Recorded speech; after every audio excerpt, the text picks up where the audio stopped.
Okay, yeah, sorry about that. If anyone's actually around right now, just having a few problems there with internet connection for some unknown reason.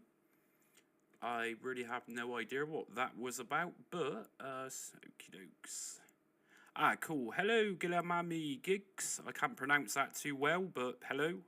How's it going? You okay?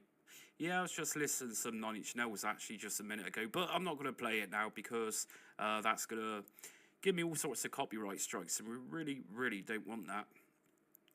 Okay, let's have a look. What are we doing? So, yeah, I'm not sure if you already hear me say this, but I just sporadically thought to myself, let's actually do a quick live stream, and the reason that is because somebody actually just said to me, I've not actually played many Amiga games, to say Pitfire was the Amiga's worst ever game, and here I am with my Amiga t-shirt on. Here you go, big dedicated Amiga fan, love Amiga, and hence that's why we're calling tonight Amiga Chat. And actually prompted me to kind of re-advertise this book. So it's not going to be a sales live stream, but I actually did a review for this really awesome hardback Amiga book a little while back. It was kindly sent to me by the creators of this book, actually a couple of school teachers, big Amiga fans, and what it is pretty much a book full of artwork, and reviews for their favourite games, and it's really in depth, and it's just such a cool book. It really is a great read.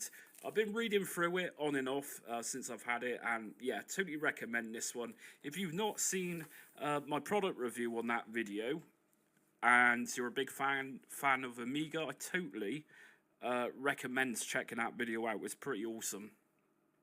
The book, that is. Okie dokes. So,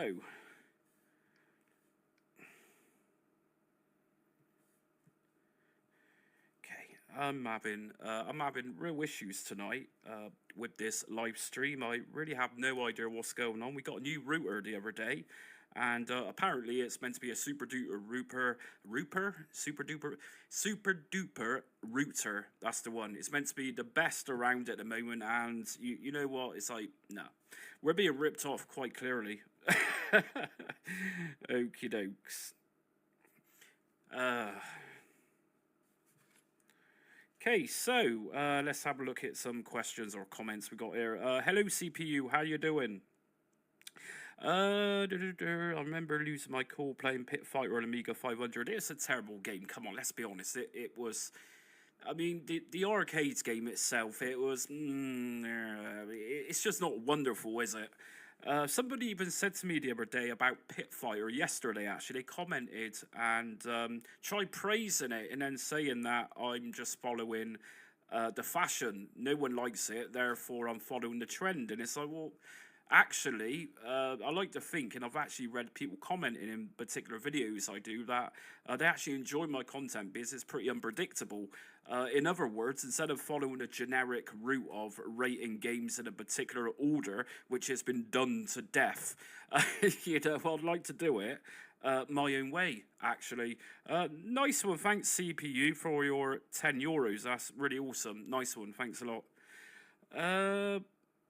Hello, greetings from Brazil, Jamie. Hello, Vinicius. I'm really sorry I can't pronounce some of your usernames. But what was I saying? What was I saying? So, Pitfire, that's what I was saying. So, yeah, come on. I mean, the game is terrible. Somebody is telling me that, I'm following the fashion of saying particular games are terrible. And it's like, you know what, I like to think that I actually do like terrible games. In fact, I'm one of the few people which actually enjoys 3DO games. Most will criticise the 3DO consoles, but me personally, you know what, I even say Virtuoso for the 3DO is a great game. Even Phoenix 3, is it Phoenix 3? Yeah, so, those type of games which are often criticised by most people, I normally praise for some reason. Actually, Pit Fighter was the second game to use digitized sprites. I'm pretty sure, don't quote me on this, I'm pretty sure it was actually Narc, which I covered a little while back in the arcade port series. I think it was Narc to be the first game to use digitized sprites. Hey, Tripe and Onions. Hello, how you doing? Okie dokes. So yeah, Narc. Narc is a really violent game. So, Narc came out around 1990, I think it could have been. And yes, I did cover Narc, and it was a very violent game. Because same kind of grittiness as something like Pitfire, but obviously Narc was almost like a running gun type game, and yeah, it was a very violent game, and it was probably, well, it was criticized by a lot of organizations, do-gooder types who were saying it's too violent for kids to be playing, blah blah blah blah blah. Rule One several years later, and then you got Grand Theft Auto, and then in my opinion, I think that is something to be concerned about.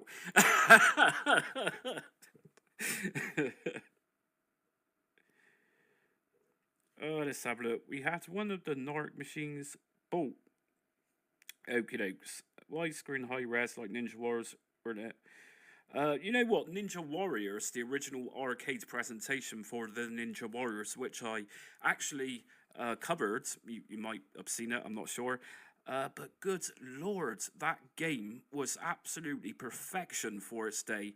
The whole widescreen panoramic presentation and the intricacy, the detail of the sprites and everything else in the original arcades game was just absolutely amazing, mind-boggling, really, for a sort of mid-1980s game. 1987, 1988, I think the Ninja Warriors was. Yeah, you know what? Going back to Grand Theft Auto, it actually turns out it was actually developed in England. Uh, the original couple of Grand Theft Auto games, uh, north of England, I'm pretty sure it was, and I can't think of the top of my head who actually developed Grand Theft Auto, but it was obviously for the PlayStation era. And I think nowadays, I think kids are associating Grand Theft Auto with some American company. Not really sure of the ins and outs of Grand Theft Auto. Like I said, I've never been particularly a great fan.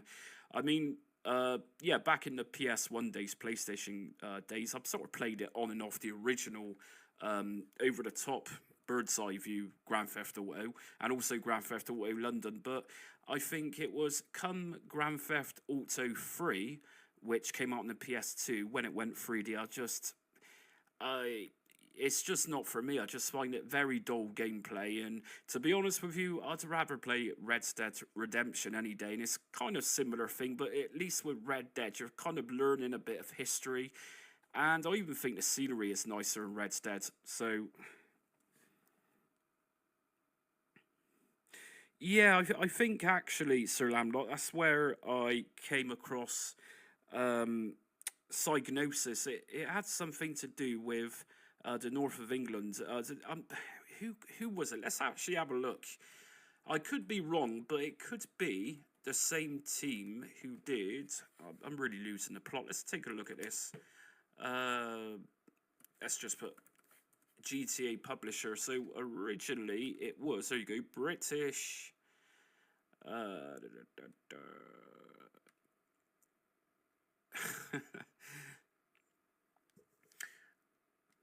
British Development House Rockstar North, formerly DMA. I don't even think it was known as Rockstar back then. It was absolutely something different. I swear it was. Could have been though. Rockstar Leeds, and it probably comprised of several people from the Amiga community at the time. The developers for Amiga games. Yeah, but as I was saying, Take-Two Interactive, yeah, that brings back memories. Actually, I live a couple of hours away from Leeds, funny enough. Yeah, Red Dead Redemption, I totally agree. And to be fair, I don't really play Red Dead Redemption. I played it in the past. I've even got it. I think I've got it on Xbox or PS5, one or the other. Somewhere I've got it. Um, yeah, you know, it's not a bad game. It's just with me, these long games which goes on and on and on and on for hours and hours with these infinite maps which last an eternity to reach the other end of the map. It's just I don't know. I start games like that with very good intention, but I just give up after a few hours. You know, my recent two games I'm actually playing, I was going through Battlefield 1 the other day. I bought myself an Xbox One X the other week. I've never owned one before, but it plays games in native 4K, particular games. And yeah, Battlefield 1 looks incredible on that system. And recently, actually, today I started playing, last night I started playing Halo 5 Guardians. And yeah, it's nice playing that game again. Very cool. My son actually said it's trash, but it's like, whatever. He said to me, play Halo 3 instead. It's like, no, I've sort of I don't know, I played the shit out of that game when it came out. Years ago, back in my Blockbuster days, Halo 3 came out. And, yeah, there you go. So, anyway, let's get back to topic. We are talking Amiga. So, if you've just joined and you've not seen, I've got an Amiga shirt on here. And I'm holding my hardback Amiga book, which was kindly presented to me by a small little company which actually produced this one, which I did a review on a while back. And the point of this stream tonight is that I found this really funny just a minute ago, literally a few minutes ago before I started this stream. Someone said you haven't played much Commodore Amiga. He's like, come on, dude. Most of my content is Commodore based, either Amiga based or C64. But anyways, it sort of spurred me on. I thought, yeah, let's do a live stream.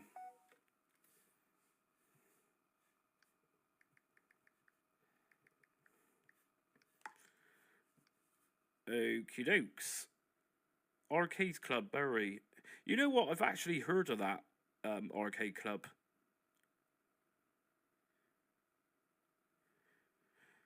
Yeah, I've actually heard of that place. Okie dokes. Uh, yeah, okay. So Amiga conversions often rank highly. Well, there's a reason for that, and you know, some people say that I'm biased with my reviews, but really, if you've seen my ranking videos, my arcade ports videos, I think sometimes I can actually do things very fairly. You know, some people out there who's not familiar with my series of arcade ports, they'll jump into the video and say I've got a dislike towards Spectrum, I've got a dislike towards Commodore 64, even a dislike towards Amiga. The reason that is because people's being nostalgic and they're kind of still seeing these games how they did as kids or something, and they're thinking that their particular version should be ranking at number one. Now, I've got a personal appreciation of anything, pretty much. Anything from the late 70s up until the early 2000s. I'm a collector of various computers and consoles. And yeah, it's true, Commodore is my favourite platform, without a doubt, obviously. But I'm also very fair, I think, with rankings. I mean, let's put it like this: the Atari ST and the Amiga. There's there's actually a few videos where I've actually ranked Atari ST ports over Amiga ports. And the reason that is because if a game actually runs better than, say, the Amiga version, I'm not going to lie, if it's in front of you and you can see very clearly that the Atari ST game is working better in the Amiga version with frames and that type of thing, then why would I put the Amiga version ahead of the Atari ST version? I'm trying to be realistic here. Another thing I get a lot of, actually, or not so recently, is the Amstrad fanboys. Let's be honest with this. I mean, most Amstrad arcade games were shocking. I mean, it's a fact that most Amstrad arcade ports were from the ZX Spectrum. They were literally ports of a port. Only with the Amstrad, the games are very choppy. And the Spectrum, although the ZX Spectrum lacked in colors, ZX Spectrum games would actually run a lot faster. It's simple as that. So, you know, the way I look at the three main 8-bit microcomputers when I'm ranking my arcade ports videos is that the Commodore 64 lacks in vibrant colors. Obviously, the Commodore 64 is more famous for its sound chip, the SID. And yes, without a doubt, it's the most superior sound chip of any computer of that generation. In terms of color, then it's normally down to the Amstrad CPC. If it's using its mode 0 mode, the colors in Amstrad games beat C64 in terms of color hands down. Very simple. You've also got the ZX Spectrum, which it lacks colors, and of course in most cases it lacks very good sound. But the ZX Spectrum has got an incredible speed with the games. So, like I say, it's not like I'm biased, but each one of these platforms has got a particular speciality in running a game, like I've just been through. Now, on the Atari ST and Amiga platforms, clearly, very clearly, the Amiga sound is, without a doubt, much better. The Atari ST is actually using pretty much the same sort of sound chip as the Amstrad. I'm pretty sure somebody said that a while back, or I've read it. So already with the Amiga and the ST, easily the Amiga sounds so much better. You've also got the colors in Amiga games to consider as well. The colors, bigger color palette on the Amiga rather than the ST. So you put all these things into consideration as you're ranking some of these games.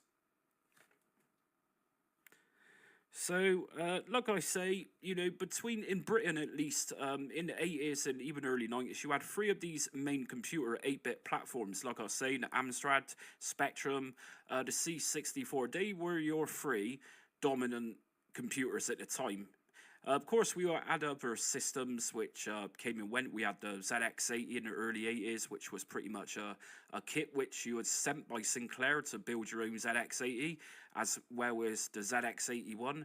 We also had other computers. We had Dragon 32. Those computers was coming from Wells, which actually failed to capture education.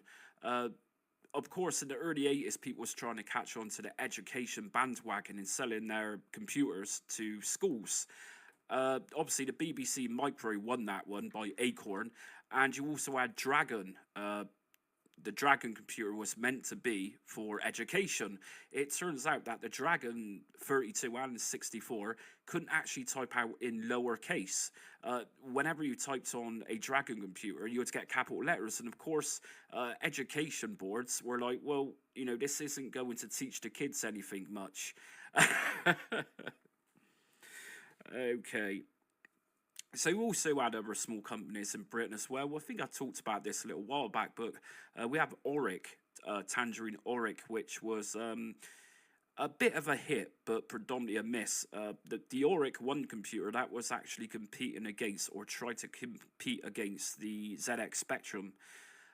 In the end, I think Auric got more of a following in France. There was actually a couple of different Auric models to come out. Stratos was one of them, and can't think the name of it, but there was a really sexy looking Auric computer. It was orange and black, absolutely gorgeous looking. Dread Dragoon Dream, I don't actually recall that one. I've had a couple of BBC Micros in the past, Arcade 1-Up UK, but yeah, that's not one. Hey, nice to see your face. Love your videos. Hope you're over the Pit Fighter ports. It was hell, man. I won't lie to you, really. Those Pit Fighter games was just absolutely horrendous. But to be fair with you, a good couple of those I didn't actually play. I mean, they played themselves. I mean, come on, the video opens up with Amstrad, and you see it yourself in that video. It's like, what do you actually do? I mean, it barely functions when you're wobbling the joystick around and pressing the fire button to move your character in the Amstrad Pit Fire game. It's like it's not really doing anything because it's just so damn slow. And the same goes for a Spectrum version. And yes, of course, you got the Sam Coupe. I've actually done a bit of content around this Sam Coupe a long time ago, near when I started the channel. It was a Sam Coupe emulator, and by the seams of it, there's a hell of a lot of ZX Spectrum games being ported over to the Sam Coupe. Of course, Sam Coupe was is a very expensive computer to buy. I personally like one of those to go in my collection. I'm pretty sure Sam Coupe was a French computer. If you want to go more exotic with your micros, then we've also got the Enterprise 64 computer. The C64 guy. I try not to cover C64 stuff often. I try not to. But because I've got such a background with Commodore 64, it's my first machine. I've been in the publishing game. I've been in Retro Gamer magazine. I've got a lot to say about Commodore 64. It just means a lot to me. Acorn Archimedes was better than the Amiga. You know what? I kind of agree with you to an extent with the Acorn Archimedes. I don't think it was advertised too well. I mean, if you know much about the Acorn computers, they were known of, and the Archimedes first model actually came out in the 80s. And I just think the Amiga was better publicized in Britain, at least, as well as the ST. And I think by the time the Archimedes came around, people had already settled into their Commodore machines or their Atari machines. So yeah, the 128D, that was like the desktop computer of the Commodore, wasn't it? So you had the C64, you had the Commodore 128, which was the size of a Amiga 500 virtually, which you can use 64 mode in it.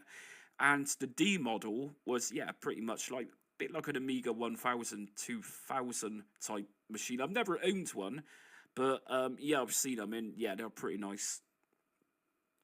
Talking about Turrican 2 on the Amiga 500s, the Turrican 2 version to play is Turrican 2 AGA version. It is absolutely fantastic. I did a video on it during which video was it I did? Anyways, it's on the channel somewhere, but Turrican 2 AGA, it's a free download, and I always recommend it, always will, because this is a great website. It's itch.io. If we type in Turrican 2 AGA, here it is. So AGA, so obviously this is going to run for CD32 and 1200. I think it's for CD32. There you go. So AGA game A1200, A4000, CD32. So really, download it, and it even works on the Amiga Mini, I believe, or the A500. You could use it on WinUA or Amiga Forever, AmiKit, whatever. But totally recommend that version. If you're new to my channel, I've done so much around Amiga in the past, and I think a lot of it hasn't had as much attention as what it required, because a lot of it I did upload in the early days of the channels. And of course, as a YouTuber, you really need to establish an audience who's got notifications on, who's going to see your content straight away. And that's part of one of the problems with putting stuff on YouTube in the early days. I think if you upload too much quality content, I think a lot of it's going to go not watched because you've not yet got the audience. It's a tricky business, but Amiga stuff, good lords, man, I've done a hell of a lot around it.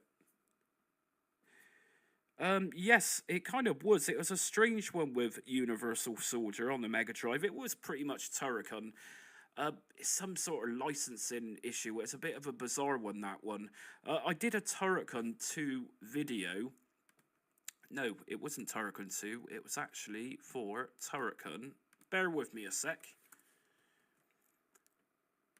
But I actually did a video for Turrican a little while back in, I think, a couple of people argued, here it is, a couple of people argued in this video why Universal Soldier wasn't there, and I looked into it, and it's like, well, I can't strictly consider this as a Turrican game. I mean, come on, it's called Universal Soldier. This video is for which version of Turrican did I rank. So, yeah. If you're not aware, by the way, everyone, I've actually got another playlist, a little series going for non-arcades games that I ranked. But anyways, just there, that's a link to that Turrican video. But, yeah, like I said, on and off, I also do non-arcades videos too. So, you know, I've done things like Rick Dangerous. Bear with me.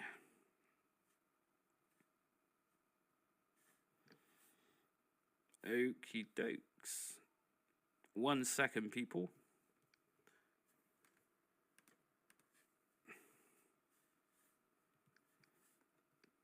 So yeah, I've done separate little series, which, to be honest, I've not actually touched it for a while, but I've done non-arcade games there, things like Gods.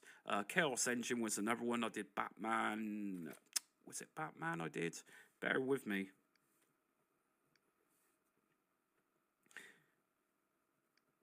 Okie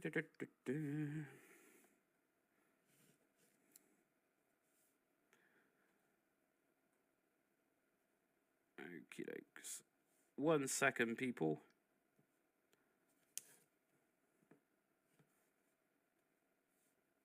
Okie dokes, cool.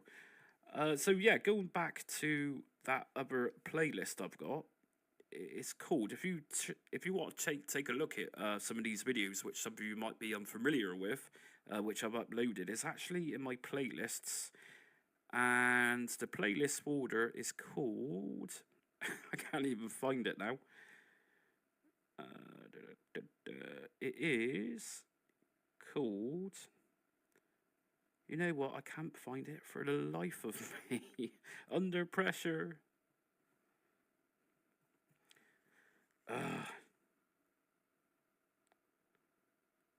Non-arcade ports ranked, or something along those lines. Remakes. I mean, I've got so many playlists. You know.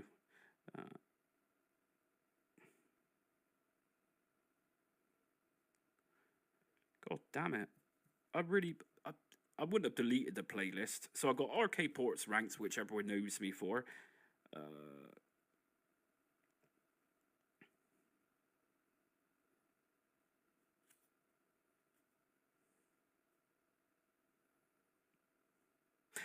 There we go. The playlist is non-arcade games ranked, and I've actually done 14 videos in that series. It's well worth a watch. If what I'm actually going to do is post over the link to that playlist itself. Like I say, people that joins channels, very often they won't look at the playlists of content which YouTubers have done. So to a lot of you, this will probably be something you've not seen. But yeah, here's the playlist for that, and there's some really cool games in there which I've covered.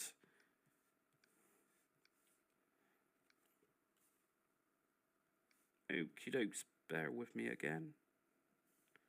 Like I said, tonight, just like normal, whenever I do live streams, largely it's I don't know, just random. Like, I need to do a live stream. It's not something I plan. I just sporadically do that. Hello, Enor. No problems at all. I enjoy making them. You know, it's nice to be doing something. You know, what's better than doing something you actually enjoy doing, and that's kind of why I do my channel. You know, I'm really passionate about old school computers and blah blah blah. But thank you. Hello, Ghetto Finger Gaming. How you doing?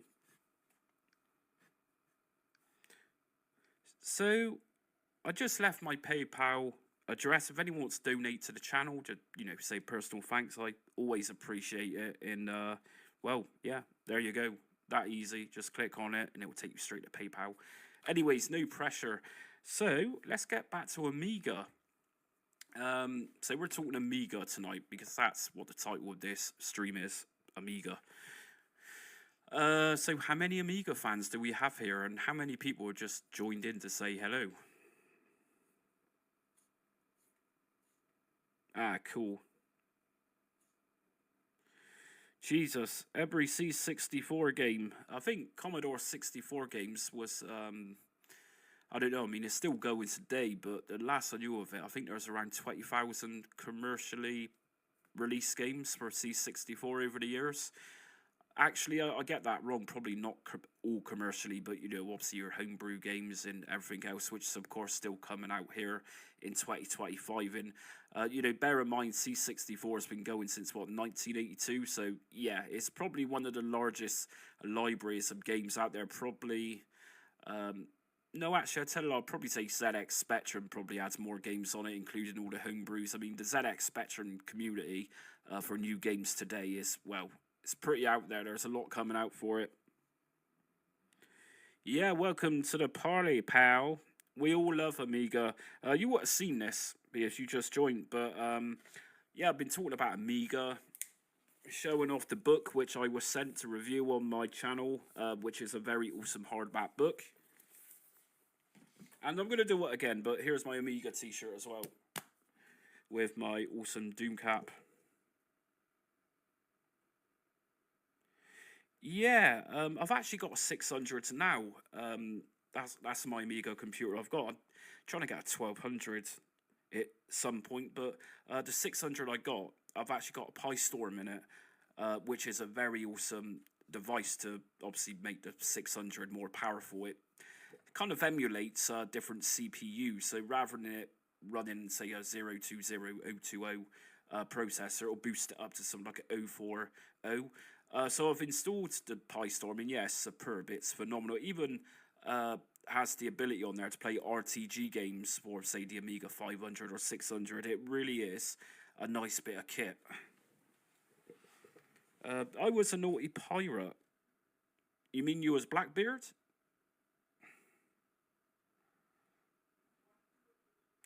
I mean, yeah, you know, the 600, it was marketed at the time as like a massive upgrade from the 500, and like a lot of people probably say nowadays, it wasn't really. If it was released today, it would be likely the slimline version of the 500. Obviously, on the 500 computer, you had the numeric keypad on it, and whereas the 600, you're actually missing that as well as a couple of other keys. Which is a little bit annoying, to be fair, especially if you're playing WHD loads games on the 600 and you need a particular key to exit the game. LeChuck. So yeah, I love my 600. Obviously 1200 is the ultimate Amiga. Well, it's my favorite Amiga, but I don't have Amiga 1200 money at the moment. I mean, the 600 is costly enough these days, and you know, even the Amiga 500 computers, you know, as a young teenager, they were relatively cheap. But these days, even a yellowed and battered old Amiga 500 are fairly expensive computers to buy. Oh, you've got a 1,500, 1,200 currently. You know what? I was actually looking through Facebook Marketplace earlier on. Every now and again, I'll have a little look for computers, you know, to add to my collection. And somebody just up the road, actually, in a place called Darlington. Yeah, Darlington. It was had an Amiga 500 for sale with an official Commodore monitor to go with it, a color monitor. Um, Untested, everything's untested, but that person only wanted £80. So I messaged that person. I said, "Have you still got it?" And you know, this was around 45 minutes into listing it. It was like a new listing, and he replied back and he said, "Well, actually, somebody is on their way to get it." And it's like, God damn it, £80. Come on. I mean, even though it's untested, you'd pay more than that on, say, eBay for an untested Amiga 500, let alone a proper Commodore monitor to go with it as well.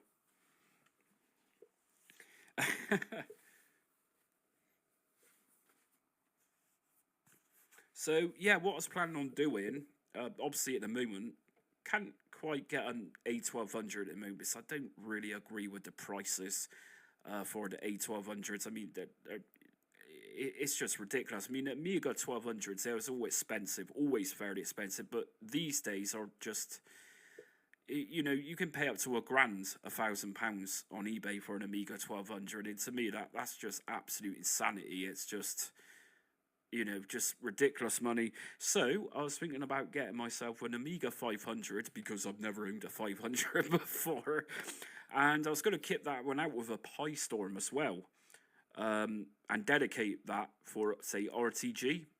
Whereas my A600, I'm just dedicating that to have a Workbench installed on it.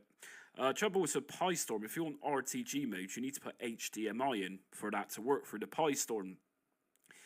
And yeah, it's a bit of a annoyance having to remove the casing of the 600 to put HDMI into the Pi Storm.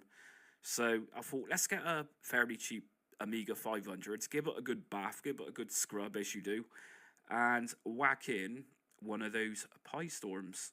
And it's not just that, but it goes nice in my collection as well.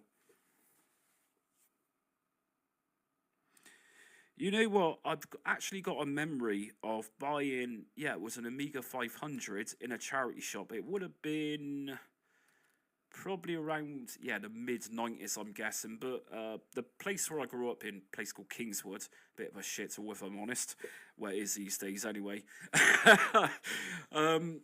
There's a charity shop up there years ago, and in the window, they had an Amiga 500, and it was in a box. I'm pretty sure it was something to do with Red Nose or Sports Relief or something along those lines. But anyways, I must have paid about £5 or £10 for it. And of course, like I said before, if anyone else was buying computers from the 80s back in those days, in the 90s, it was a perfect time to be getting some of these computers really cheap. And it works fine. In fact, thinking about it, I'm pretty sure the modulator for the sound was missing from it, but that was it. But I mean, £5 or £10, come on. I just had to have it. But yeah, I always praise the era I kind of grew up in. Car boot sales every Sunday, and guaranteed at the car boot sale back in the day, going with my dad every Sunday, virtually every Sunday. My dad would be looking for Beatles stuff, I'd be looking for computer stuff. The early 90s, without a doubt, it was a superb time to be buying computers, Commodores, Amstrad, Spectrums. One of the car boot sales I actually went to was on the outskirts of a place called Bath, and well, I wouldn't say place called Bath, everyone's heard of that place. On the outskirts of Bath, there's a racetrack, and the area is known as Lansdowne. And on Sundays, not sure if they still do it now, they'd have a car boot sale. One particular Sunday, I actually picked up a ZX Spectrum 48K with masses and masses and masses of cassette tapes to go with it. It started raining that day, and the seller, some woman, wanted to sell it in a hurry. I said to her, how much? And she said, £1. And I'm like, yeah, go on then, I'll have that for £1. What a bargain. Yeah, like I said, really, the computers I used to pick up at car boot sales years ago, of course, you won't see it anymore. Car boot sales aren't what they used to be. There's far too many dealers around at car boot sales trying to get something for nothing, and sadly succeeding most of the time. Put it like this, I went, did my own car boot sale, when was it? Probably 12 years ago. I did a car boot sale. At the time, I had this immaculate Nintendo NES, and it was worth what I was asking for. In fact, I could have probably priced it a lot more, but it was at a car boots, and I thought, you know, you can't charge what you'd charge on eBay, and I think I was charging something like £70 or £80 for it. There's a clear dealer, one of these assholes which all sniff around pretending like they don't really know anything, and he was doing his utmost best to try and get it so cheap. And you know, I know this bloke, he doesn't know me, but if you're in that sort of circuit, you know who's who. But I knew what he was, and in fact, it's so ridiculous, he actually had a stall just up from us, and the plan was to buy it from me for the next to nothing, and then put it on his table. And it's like, no, I'm not that stupid. I do know the value of things, you know. You know, trash to a lot of people, but it was never trash to me. You know, outside of car boot sales, I was randomly walking home from Kingswood, Kingswood High Street, years ago. Again, in the 90s, probably in the mid-90s, it would have been. I was walking home from Kingswood High Street, whatever I was doing, And outside of somebody's house, I found a monitor and I found a desktop computer. And me being me, I had to pick it up and take it home because, well, that's the way I was back then. Probably would still do it today, to be honest. But one strange thing I found about this computer was that it said Amstrad on it, but it actually had a port on it or an expansion to put Sega Mega Drive games in. And at the time, it was totally alien to me. Of course, mid-90s, didn't have the internet back then. People had the internet back in the mid-90s, of course, but we didn't. It had not become properly well advertised or mainstream at the time. But yeah, it turns out it's actually an Amstrad computer with a Sega Mega Drive expansioner to put cartridges in. And it actually worked. And you could actually put a 9-pin joystick or joypad into it to play Sonic, and it all works fine. Turns out that Sega, I forget what the name of it was, there's actually a YouTuber who did a little documentary on this particular Sega Amstrad desktop computer, and yeah, I was watching it a while back. It's like, oh yeah, I actually picked up one of those years ago, but by all accounts, it seems that I actually picked it up, and it was fairly valuable at the time. It's quite rare to see something Amstrad and Sega on it. So there you go. I'm not sure what I did with that system, but I had pretty much everything back then. You know, going back to car boot sales, Lansdowne, I always remember picking up a BBC Model B computer, and it had a Cub monitor with it. The full kit, and it had plenty of floppy disks to go with it. I think it was something ridiculous, like £10 I paid for it at the time. And I think that was early 2000s. And yeah, you know, BBC microcomputers are not mega bucks to buy these days, but that was an absolute steal. Amstrad Mega PC, that's the one. So yeah, you know, I didn't pick it up because it said Sega on it, or even picked up because it said Amstrad on it. I picked it up because, just like today, I've got a huge appreciation for computers, especially computers from yesteryear. You know, again, going back to the boot sales, which was the great place to pick these things up before the dealers got their grubby mitts into things. I picked up Acorn Electron, which is, of course, pretty much a cutback BBC Micro. You know, I picked up Atari computers at the time. I've got pictures of me as a young teenager somewhere with a lot of the computers I was picking up at the time. But back then I wasn't into buying consoles. It was mainly computers I was interested in buying. Today, something about computers which are more appealing than a console. I just find consoles boring. You plug in a cartridge and that's it. You don't really have any control over anything. And that's what I liked about computers. You've got a whole keyboard in front of you. The whole presentation, with, you know, say a Commodore 64, Spectrum, whatever, Acorn Archimedes, the whole presentation, it just feels like you're actually involved rather than just putting a game cartridge in and just pressing start, you know. But yeah, that's just me. I've always been a nerd, but it seems that my son's a nerd too, and I can't praise him enough for being a nerd. You know, so what? Who cares what people thinks about you, what you're into? You know, really, who cares? If that's what you like, that's what you like. You know, I like other nerdy little things like I have done for years since I was a kid, like painting Warhammer miniatures, that type of thing.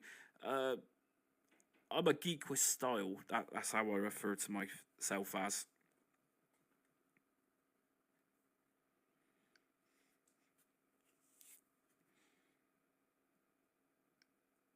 Okie doke. So,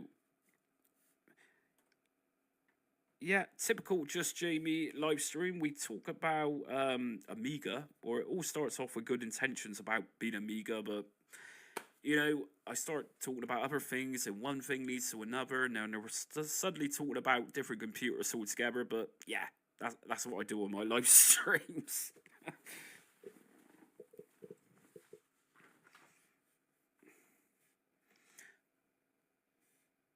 So, if you've not yet seen, I actually uploaded a video earlier on, if you've not yet seen it, which is the worst ranked arcade port C64 edition. What that is just 20 of the worst C64 games, which I've covered in the Arcade Port series. And yeah, it's pretty good. If you've not seen many of my Arcade Ports videos, that's quite a nice little introduction to that.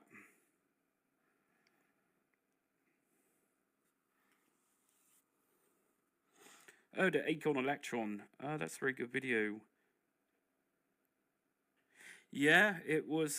Yeah, the Acorn Acorn Electron. Obviously, Acorn produced the BBC computers in the Archimedes in. I'm not sure if you've seen it. We probably have seen it, but there was an awesome documentary film type drama, BBC production on TV, probably around 15, 16 years ago, called Micromen. Most computer geeks like myself seen it at the time, and it's a superb film. It's about Clive Sinclair in Cambridge Science Sinclair Research, blah blah blah, and Chris Curry, who goes on to develop Acorn computers, who then got the deal with the BBC to make the educational computer, the BBC Micro. Micromen, absolutely superb. And the bloke who plays Clive Sinclair, I think that bloke has really got it spot on, to the point he even looks good in the Sinclair C5. A500, yeah, baby. But yeah, if no one's watched that program, Micromen, awesome. And talking about documentaries, there's also, you know, a lot of people's probably seen it if you're into it, but we've also got a couple of something like 3 hour long documentaries. There's a C64 video, and there's been Amiga video, and what were they called? It was something like the Amiga years. Bear with me a sec. Amiga documentary. What was it called? Was it this one? Bedrooms to Billions, that's the one. So if you've not seen these, from Bedrooms to Billions, it was a major production, and it's an awesome quality film. But you got the Amiga years of Bedrooms to Billions, and you've also got the C64 version of Bedroom to Billions. Two very awesome documentary films, really awesome if you're into 8-bit and 16-bit computing. Bedrooms to Billions. Yeah, when Bedrooms to Billions came out, 2014. God, don't time fly. Yeah, when this one came out, I actually paid to watch this. I'm pretty sure at the time I paid through Amazon, I think it was, to watch this one. Such a cool film, like really awesome. And I think there's actually a new Bedrooms Billions films coming out soon. Something to do with the 32-bit era, I think, or it might already be out, I'm not sure. But Bedrooms Billions, you got the Amiga years is where was the original one just there. Very lengthy documentaries, as you can see, 2 hours and 30 minutes, but definitely worth it. Documentary filmmakers, they're interviewing people from the industry of the time, archive footage, and of course, also some well-known developers, coders, such as Matthew Smith, that type of era stuff. Awesome.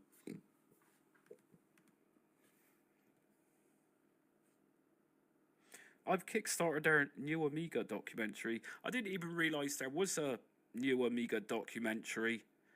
But yes, really fascinating films. There's actually a fairly good film on Amazon right now. I was actually randomly watching it the other night. That's the one just there. I'm pretty sure that's the one I was watching, Viva Amiga. If you happen to have Amazon Prime, I'm pretty sure it's on there. Not bad. Not a bad freebie documentary, but obviously nowhere near the greatness of Bedrooms Billions.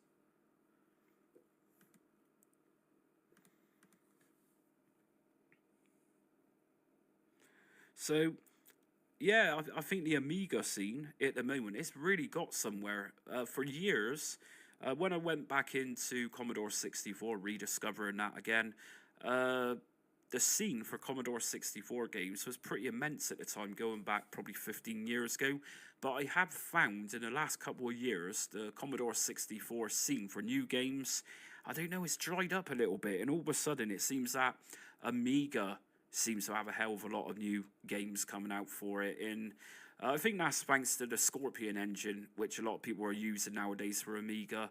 But yeah, it's absolutely insane how many new Amiga games are coming out, to the point where I've actually put together compilation videos of latest homebrew Amiga games, and some of them are absolutely fantastic. The Lost Pixel, in particular, is one of my favourite new Amiga games. You also got Roadcraft for the Amiga, which is a game by Thalamus Digital. And of course, anyone who knows our history, Thalamus was around in the 80s. Now they're called Thalamus Digital, and they've released a couple of really good Amiga games. You've also got Mutation Software these days for Amiga, who's done Cyberpunks too.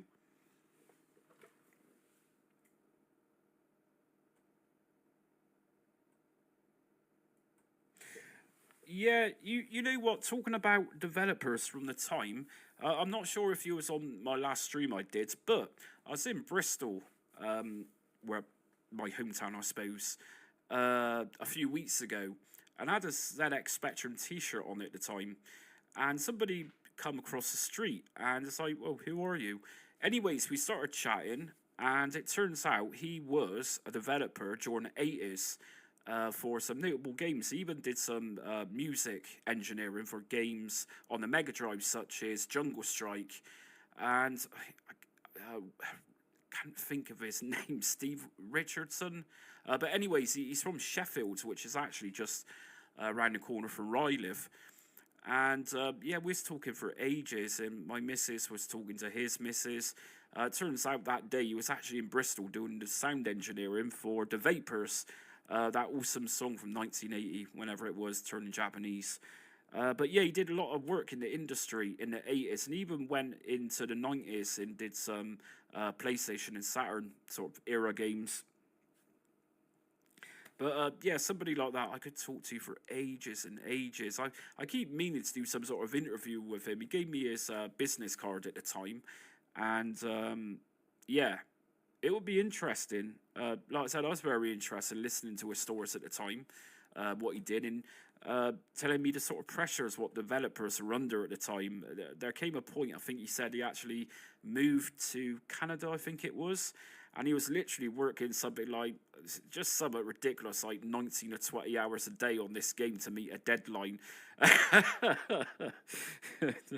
Just absolute insanity. And it's like, really, I don't think these days, I don't think health and safety regulations would respect that sort of work ethic. But there you go, different times.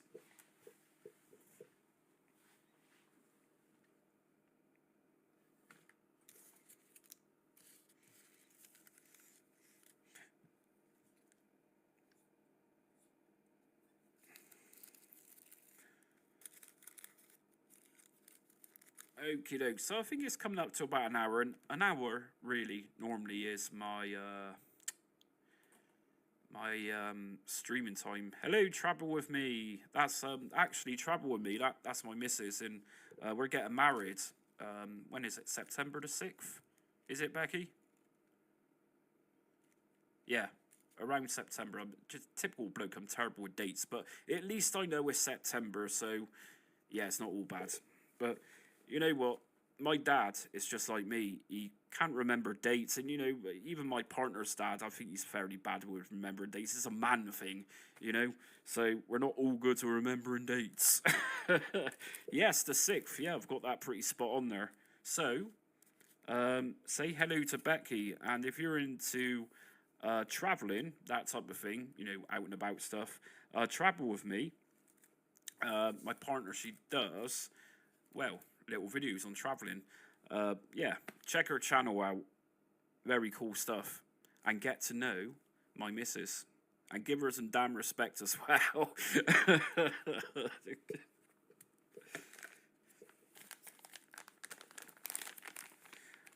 Amiga Menace code. Amiga format.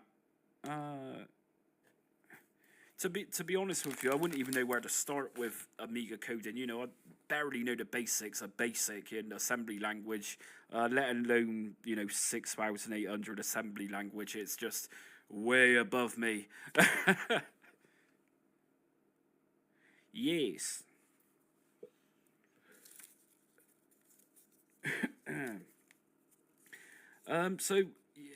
Publish an Amiga format. Do you mean you don't mean Amiga Addicts, do you? The new wave of Amiga magazines.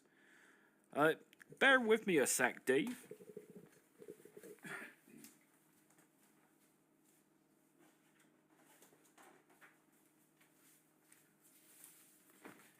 Now, if you happen to have a W.H. Smith by you when you have the pleasure of actually seeing W.H. Smith open, W.H. Smith actually sells Amiga Addict. If you're not familiar with this, yeah, it's a new age Amiga magazine, literally called Amiga Addict. What is it, £6.99? And I've not bought an issue of this for a little while, but yeah, you know, these here are going back to 2024, and I believe they're still going now. One of the editors from Amiga Addict actually contacted me what to do an interview with me, and life is a bit too hectic, and I never got around to it, but I should have done it really, but, well, there you go.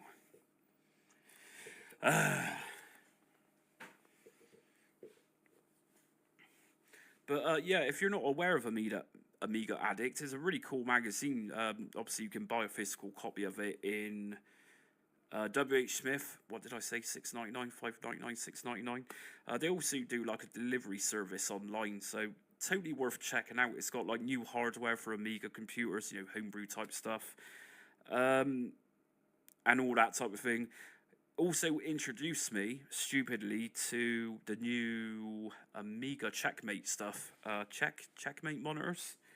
And I think possibly the reason I don't buy Amiga Addict at the moment is because when I look at that magazine, it's like, I want. And you know full well that Amiga stuff isn't cheap. It never really has been. Oh, I see what you mean. Yeah, Dave, I see what you're saying there. But, yeah, Amiga Addict, totally worth checking out. And I think every now and again they'll actually attach a floppy disk to the magazine cover. Not that I've had an issue, but I'm pretty sure there's been a couple where they have, in sellotape, whatever, to give it that real nostalgic look. But if they don't come with the disc, then you've got a QR code inside, which you can download games. It's like, yeah, we're in a proper digital age now, aren't we? QR code to the Amiga.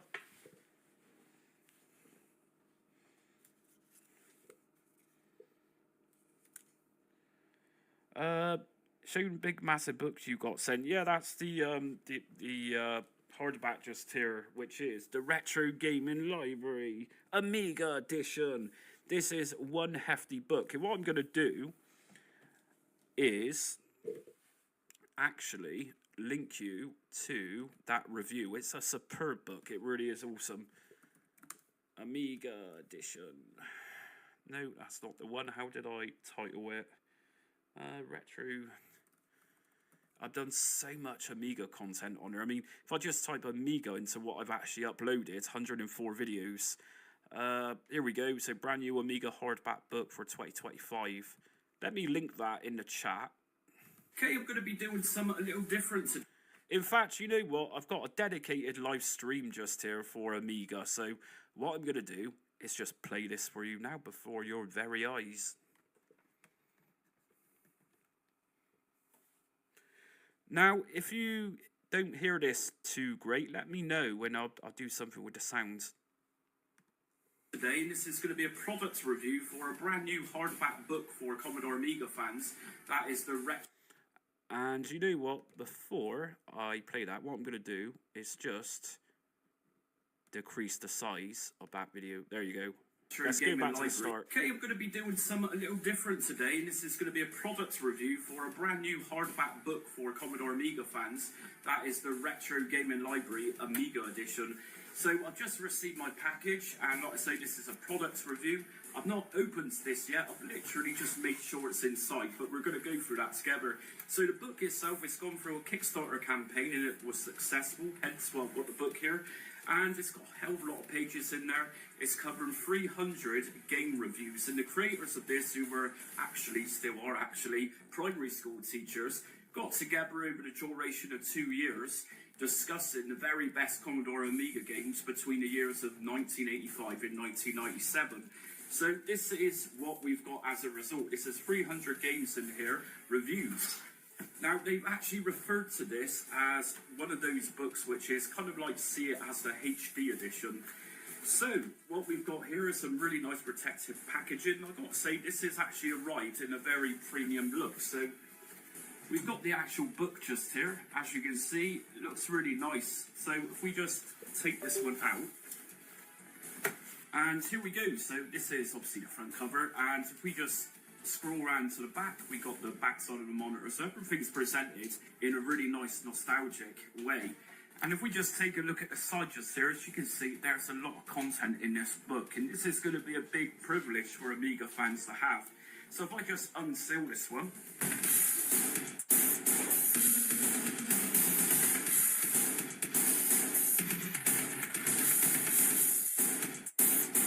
Okay, so Retro Gaming Library Amiga Edition is now been totally unpackaged, and as you can see just here, it's almost presented in a Commodore Amiga package type way, where we've got the little sticker just here. It's not actually a sticker, this is printed onto the cover itself. Amiga Edition requires 1 mega RAM, Kickstart 1.3 or 2.0, so it's almost done up like it's a game itself. Now if we open this up, everything feels very premium. It's just really nicely presented. And like I say, this is absolutely dedicated for Commodore Amiga fans. So, Retro Gaming Library Amiga Edition. If we just flip over the page again, and just here we got lots of content. Each game review is actually broken down into categories or genres. So, for example, if we take a look at this section, it's going to say arcade games. We've got platformers, we've got puzzlers, and if we flip over the page again, we're going to find more categories of games which are reviewed. Let me just remind you that the authors behind this book, the masterminds behind this book, actually spent 2 years in-depth gameplay in all of these games to give us the very best Amiga games. So we got racing section, we got shoot 'em up section, simulation, sports, strategy, and we got a nice little presentation on what is the Commodore Amiga. If you're watching this video, I'm pretty sure you'll be very aware of the Commodore Amiga was absolute powerhouse 16-bit machine. And we got some nice art just here from the Amiga itself, history of the Amiga's development, and we got a nice picture here of the Amiga 500 motherboard. And we also got a section here on Amiga hardware too. And it's going to give us a rundown on different bits and pieces inside of the Amiga itself. So the CPU and the memory, the Agnes and Denise chip. And it's also going to tell us about the graphics and display and expansions in connectivity for the Amiga. And for anybody that remembers Amiga games, you'll likely remember them being on pirate discs. And we got the whole section here on how piracy contributed to the downfall of Amiga. So back in the day, even today, it's very unusual not to buy a Commodore Amiga without a load of pirate discs with it, let's be honest. So here we go. If we go further into the piracy, we got the X-Copy program, that type of thing. So we got so much just here to look at. It's going to tell us why the Amiga had a huge cult following and incredible gaming. And here we go then. So we're into the main section.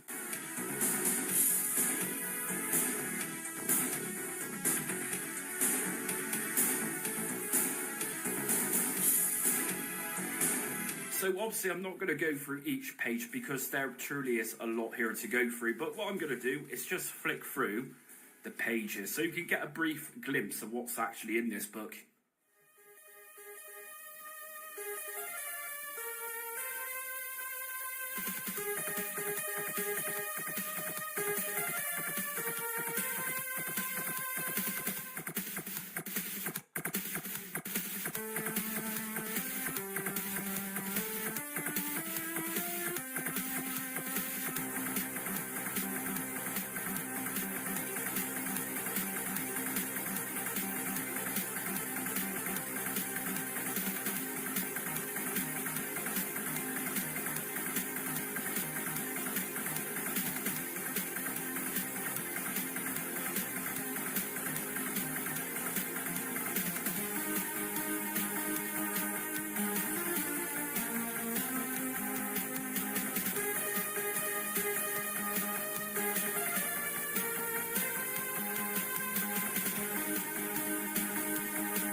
And that's it for the Retro Gaming Library book. So I did have to speed up the process of going through the pages in this book because, admittedly, there is a hell of a lot of pages in this book. 575 pages to be exact.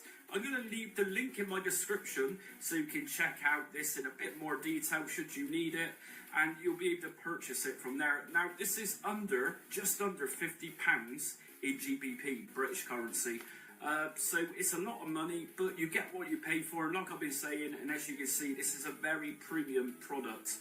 Postage on this one will be around £15 to £20, I think. But anyways, this is one for the Amiga fans, without a doubt. So it's not going to be your average retro gamer purchase. It's going to be a true Commodore Amiga type purchase. It's a really nice book, and I really recommend this one to any Amiga fan. It's one of those quintessential books that you need in your collection. Everything about it, the way it's presented in that old school Amiga packaging, you know, it's just really nicely done. So what I'm going to do now is put this on my bookshelf, and I'll leave the link in my description so you can check out this book in a bit more detail. And a massive shout out for sending me this review copy. I really appreciate it, and I'm going to enjoy reading this. Anyways, links in my description. Go and check it out.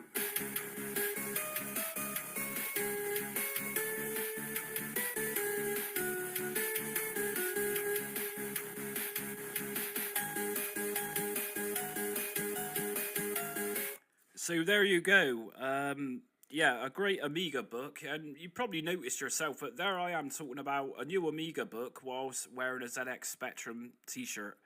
But yeah, but there, and you know what some people has actually said to me in the past, which is quite funny. It's like, oh, you hate ZX Spectrum, you always rank the games really poorly. It's like, no. Like I say, I got an appreciation for anything old, you know, awesome stuff. So, yeah, totally recommend that book. And what else have we got? You know, like I say, a lot of people new to the channel, they don't necessarily go through my content. And I've covered Amiga so much. And, you know, one of the personal favourite systems I use for Amiga is AmiKit. This is AmiKit just here. Let me just show you how this works. If I launch AmiKit.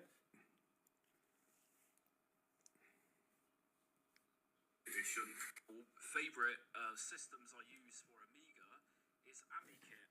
So this is AmiKit, and I'm hoping this is coming through. Is it coming through? I'm just checking on my phone. Yeah, so this is AmiKit, and AmiKit is pretty much a modern day Amiga desktop, so sort of like, say, a modern day workbench environment, I suppose. But I did a product review on this a little while back. The creator of this system, Jan, he actually gave me a review copy, and I've still got it now, and it's updated very frequently. I'm pretty sure it's just the developer, Jan. He does all this himself. But AmiKit, it's actually available to use on a real Amiga computer, which I'm planning to pair up with my PyStorm at some point. You could even run AmiKit on a dedicated computer. So if you happen to have a, you know, really atrociously bad, slow PC somewhere, like a Dell or something from 20 years ago, this would likely run really fine on it. But if I go down to the cog at the bottom just here, you can see what I've got set up on it. If I go to games, I've got some games here which actually comes with AmiKit. And I've also got iGame set up. If I open up iGame, I've got all my WHD load games just here. It's such a cool system. You know, you can change desktop backgrounds. Bear with me. It also uses Rabbit Hole, and Rabbit Hole actually connects, say, Windows 11 applications to use within AmiKit. So we can see just here, this is some of my stuff I've got on the desktop. There's a lot to do in AmiKit. I did a product review on it, like I say, and it's got so much to it. Let's take a look. If I go to System, Prefs, I've not used this for a little while, to be honest with you, but you pretty much got everything here and a hell of a lot more of what something like Workbench installation would have. Yeah, very cool stuff. But it's games really what everyone's interested in. And yeah, you set this up correctly. I've actually done a tutorial as well for this. I think it was the same day I did the product review. It takes a little bit of setting up. Damn it. Yeah, Amiga, it does take a little bit of setting up, and you do need kickstart ROMs and this and that. But once you get it set up, it really is superb. But if I just go to, say, games, and I open up iGame, everything's connected here. Which I actually did the guide for, to use WHD loads games. And if anyone knows anything about WHD loads, then it means that the games have been put into one system, one folder, say, without having the need to swap disks over every few minutes. So if I open up a WHD loads game within Amiga, let's just go for some, let's take a look what we got here. Just find a game. For some reason, I got a copy of each game here. Let's just go for Leander, which is a great game. So F10 to quit.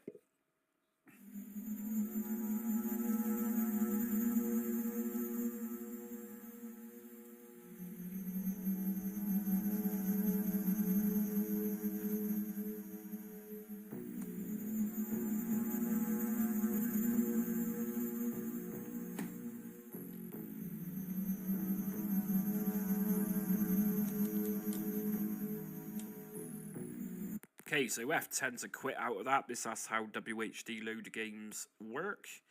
And I've actually just paired up my Xbox controller. So let's take a look. Actually, someone was talking earlier on about Turrican, and I was praising Turrican 2 AGA. I'm not sure if I've actually got this one just here. Turrican. Actually, if I just type into the top, that would make more sense. Turrican 2 AGA. This is the definitive version of Turrican 2. This is awesome. And if you're new to the stream, you're just seeing this. This is actually a absolutely free game.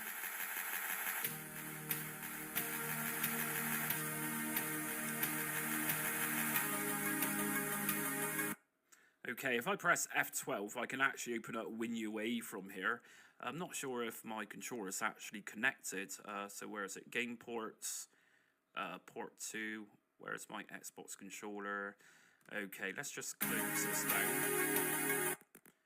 Just close out of Amiga, shut down Amiga.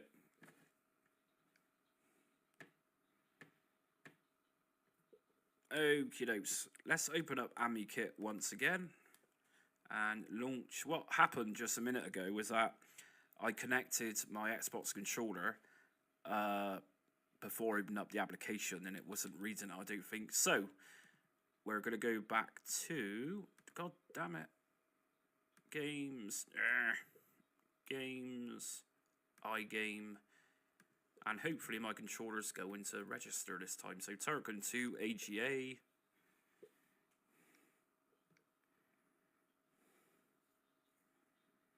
Hello HBVF, how you doing?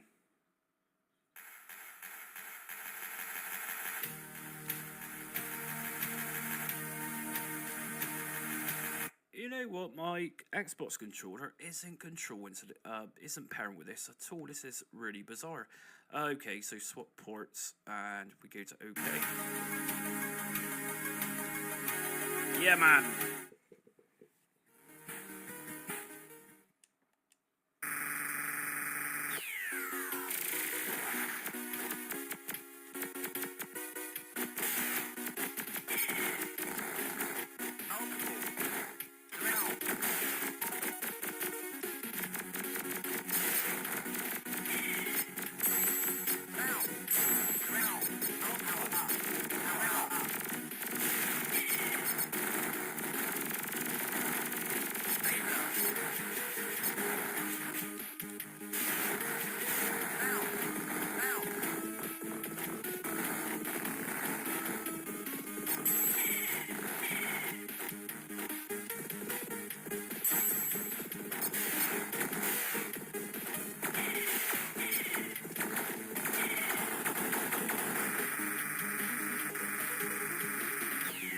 Tough game.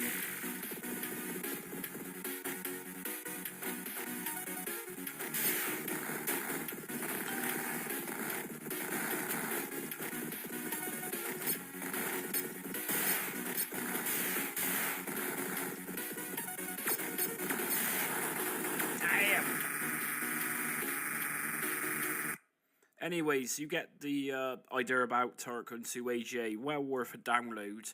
As you can see, I'm using it through an emulator here, and it even works fine on my real A600. It's AGA, so of course it's really designed for, well, say the Amiga 1200 and CD32 AGA-based Amiga computers and consoles.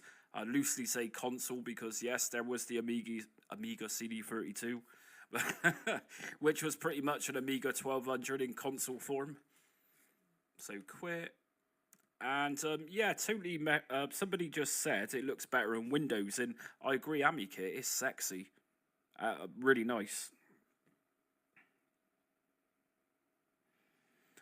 So Gothic, I was actually given AmiKit for free from the developer of AmiKit around about 6 or 7 months ago. He wanted me to do a product review, and he's actually put me on his website doing a review.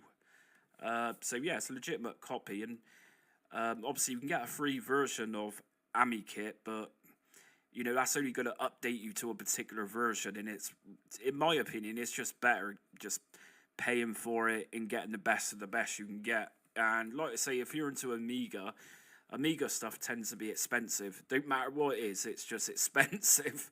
So yeah, this is the AmiKit website. I've not been on there for a little while. Where is my product review? Oh, that's Dan. I forgot. Dan Wood. Really awesome channel. I used to watch a lot of Dan Wood's Amiga videos, but he doesn't seem to upload much anymore. But yeah, dedicated Amiga fan from Nottinghamshire, I believe.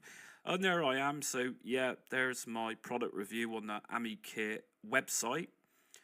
You know what? Let's just play that now. If anyone's interested in AmiKit, this is an honest review. This is going back to 2024.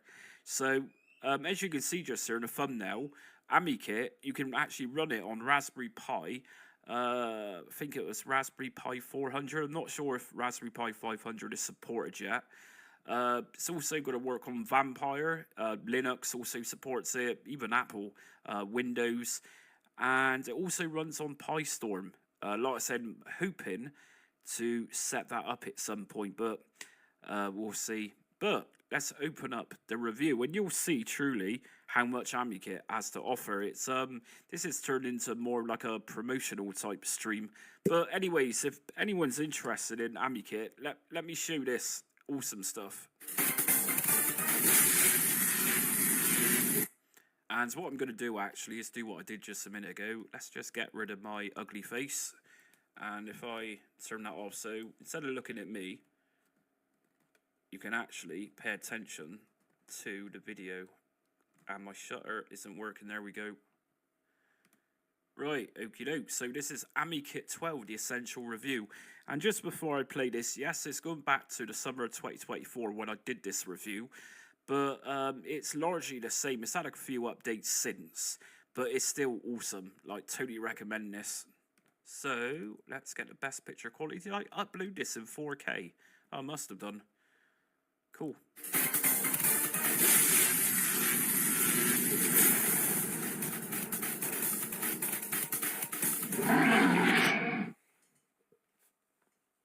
AmiKit is a modern system that is designed to turn your computer into a fully fledged Amiga environment that runs on Windows, Mac, Linux, PyStorm, Vampire, and Raspberry Pi, of which now includes a new version for the latest Raspberry Pi 5 model.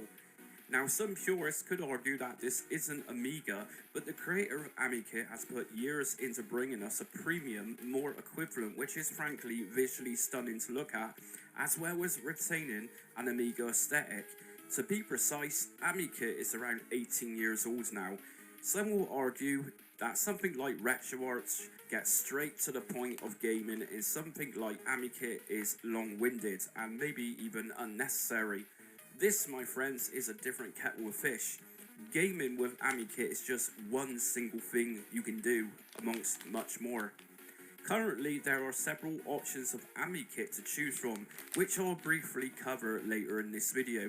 Jan, creator of AmiKit, kindly provided me with a free code to give my Amiga fanbase a look at what the premium and fairly new version 12 has to offer, and to be upfront, I was encouraged by him to give an honest and frank review. The version I am using is the latest, and to be honest, my testing, playing around with what it has to offer is very positive. Previous to this, I was using a free version, which limited me to the very basics of AmiKit, but also allowed me to update to a certain point. AmiKit 12 will give you every update that Jan creates. The latest AmiKit 12 is most definitely a reason for Amiga fans to really invest in this system. Now let's talk about the setup process. After downloading the AmiKit 12 executable file, the first step was to enter in a customer ID. Now, to be honest, and as an honest review, I found this a little bit confusing. After investigating this, I actually found that after downloading AmiKit 12, the customer ID was actually at the bottom of the web page, so I had to go through my web page history and open up the page again. After that, this was then rectified. The process was very simple and straight to the point. Now, for legal reasons, AmiKit doesn't come with the required ROM files in order for games as such to work. It also does not come with an operating system either, which AmiKit utilizes. So it does require a separate purchase of something like Amiga Forever, and it is highly recommended in order to legally get those files. If you have a physical copy of Amiga Forever, simply pop in your CD and AmiKit detects those files automatically. If, like me, you don't own an optical disk drive but have the ROM files in digital form only, no problem. AmiKit will also detect them and automatically install them for you. That being said, ROM files for playing many classic Amiga games do need to be copied into the T folder that AmiKit will create during the installation process. As many will be aware, Amiga emulation can be daunting, especially when setting up a system to this spec manually. So what emulates the games then? AmiKit uses WinUAE emulator in the background, but for those fearful of WinUAE and its complexities, AmiKit pretty much sets this all up for you automatically. However, just by pressing F12 on your keyboard, this will then open up WinUAE whilst using AmiKit in order to configure settings should you need it. A controller, for example, which is just as simple as using the input option and selecting your controller from there once inside of WinUAE. So let's talk about gaming itself. As I said just a minute ago, for games to work, or more specifically, WHD load games to work, which I highly recommend with AmiKit, ROM files do need to be placed into the T folder. Mounting a WHD load folder is simple enough to do just by opening up WinUAE and selecting the directory from there. Then simply open up the latest version of iGame, which comes with AmiKit, then direct it to your WHD load games folder and then scan the repositories. It really is that simple. AmiKit then collects thumbnails too for your games. Games will then display in iGame and open up after a couple of clicks. Gameplay itself is of course controlled by WinUAE, which is arguably the best and most advanced Amiga emulator out there. By pressing my Xbox controller's Y button, I can bring up a virtual keyboard whilst in game, if the game asks me for particular commands. AmiKit 12 comes with a ridiculous amount of applications that range from software to internet browsers. One of my particular favourite applications is Morphos. By opening this, we can edit settings such as customizable themes and colours of windows. The latest version has some very slick themes too. I personally spent around 30 minutes changing themes and adding window combinations. We can also use this to check for AmiKit updates too, so Morphos is a great place for new users to start in order to get AmiKit looking just how you want it to look. Now we have a program called Rabbit Hole. What the devil is Rabbit Hole? Basically, this allows you to run Windows, Linux, and Mac applications via AmiKit. It's very impressive stuff. Within the AmiKit drive located on the desktop, we have a utilities drawer, which you can also access from the very stylish start button in the bottom left hand corner. Openness to be overwhelmed by a plethora of things to play with. Within utilities, we have got a Commodore 64 Vice emulator, a ZX Spectrum emulator, virtual CD software to mount CD images to use within AmiKit, Ami Translate, which convert text into a foreign language and then save to PDF files. And by the way, PDF Reader is a recent new feature for the latest release of AmiKit. We have Directory Opus, should we need it. We also have several media players too, including Amiga Amp and Flash Player. Within the Internet drawer, we also have an access to a vast array of Internet applications from Awev to even Dizzy Torrent. Yes, we can use AmiKit to download torrent files. We even have an email system in there known as Simple Mail. AmiKit 12 also comes bundled with some games including Turrican 2. To be honest with you, if I was to go through every single application that comes with AmiKit 12, and as of version 12, that's 400 plus apps to be precise, this review would seriously take around 5 to 6 hours. Let's just say it is capable of many things that standard modern day operating system is capable of doing, and this is evident over the vast improvements that AmiKit receives on every update. Do I recommend AmiKit 12? Absolutely. Considering AmiKit is a system largely with one person behind it, this is an absolutely phenomenal achievement. Everything which comes with AmiKit is of the highest standards, such as WinUAE emulation. And better still, everything is with the author's permission to use their software, which comes embedded when you download and install AmiKit. It's nice that some of the best software for our beloved Amiga has unified to make a complete system which works so fluidly and easily. In terms of complexities, it really depends how you're planning to use AmiKit. As an everyday computer, this can be achieved, but realistically, I would stay with Windows as my main operating system. I am inspired enough to install AmiKit onto an old Dell Office computer and use it as a dedicated Amiga machine, and then eventually update in the casing with a new Checkmate case, which also do some amazing work for Amiga systems here in 2024. In terms of pricing structure, really, you get what you pay for. The copy that Jan provided me with was the AmiKit 12 Plus, €29.95 digital download edition. This provided me with a single license in which I used it for my Windows computer. The next version is priced at €49.95, which provides a license for 3 platforms. This is known as the Combo. Super Combo includes 3 licenses and 3 copies of FlowerPot. For those of you not in the know, FlowerPot enables you to install Amiga OS 4.1. This is also digital and costs €59.95. We also have a second option for Super Combo, and finally an offer for €99.95. AmiKit offers a physical USB and download option for this. I'll leave the link in my description so you can decide on the edition that you might want. For the average Amiga user such as myself, I would happily use the cheapest option here, as I only plan to use AmiKit on one platform for now. I have purchased FlowerPot separately from AmiKit in the past, which enabled me to easily install Amiga OS 4.1. So technically around £40. We then have to consider Amiga ROM files and OS files, which Amiga forever sells for £20. So altogether for one system setup, this would cost you around £60 or €60. Consider how much this would cost if you were to purchase real Amiga hardware and set it up to this type of standard. Do I consider AmiKit expensive? No, £30 is great value. I think the issue some might face is an extra fee to update after a year. However, users of AmiKit do get a discount, and the Discord is active, which is signed to support users of AmiKit. We live in a time where people believe everything should be free, including retro games. Let's remember though that this is Jan's time and effort going into AmiKit and maintain it to a very high and undoubtedly polished standard. Support the Amiga scene and buy a copy of AmiKit 12 today. You will seriously not regret, and just remember that buying is encouraging future products for Amiga. I will be uploading a basics tutorial of AmiKit and how to get started very soon. So thanks for watching, and until next time, stay retro.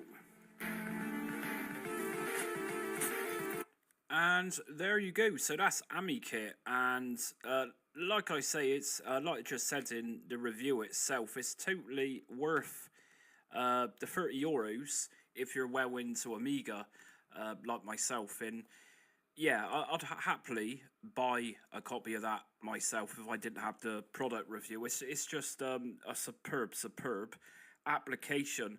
Like I say, it's not the easiest to set up, but I've actually done a guide on it, and yeah, like I also said in the video, if you want to buy a real Amiga, you're looking at a hell of a lot of money to get an Amiga with physical hardware to match those type of specs. Like I said, a really nice way around doing something like this with AmiKit is literally buying, a badly, I don't know, cheap office computer from years ago and installing it on there, and it should work fine. Uh, I love it, and yeah, like I said, I'll be installing it somehow onto my PyStorm at some point. Like I said earlier on in the stream, I'm planning on getting a Amiga 500 for potentially setting it up as an RTG machine for my PyStorm, but I'm sort of also considering just using the Amiga 500 for AmiKit itself. So you've got a 1980s computer using a modern day system with obviously PyStorm in there. Definitely recommend it. It's probably one of the best Amiga applications out there. Obviously you've got WinUA and everything, but as an emulator, WinUA is fine. It's brilliant, but you're not getting the visual stuff like you would see it with AmiKit. So that's why I recommend it for anyone who's very much visual, like myself. Then yeah, AmiKit, the way to go. We've also got Amiga Forever, which I've also done a video on probably a couple of years ago. I've actually got Amiga Forever installed on the computer. Here we go, Amiga Forever. So Amiga Forever is another application you can buy. If I just open it up very briefly, this is Amiga Forever. I don't really use it too often, to be honest, but what Amiga Forever does is gives you a nice setup. So we got like a GUI here, like a graphical user interface. We can actually boot up different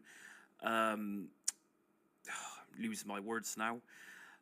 Different workbenches, different versions. We can even boot up CD-TV just here, CD32, as well as workbenches from later on in the 90s, and yeah, even sort of more modern day type of stuff like AROS.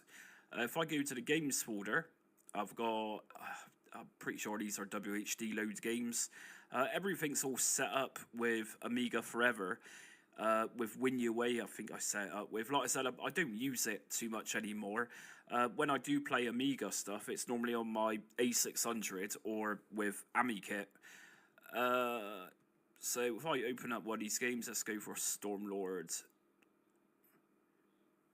And it's opened up a Commodore 64 game. I'm not sure what's going on there, but it looks like I've got Commodore 64 Forever, or C64 Forever, linked up with Amiga Forever. That's bizarre.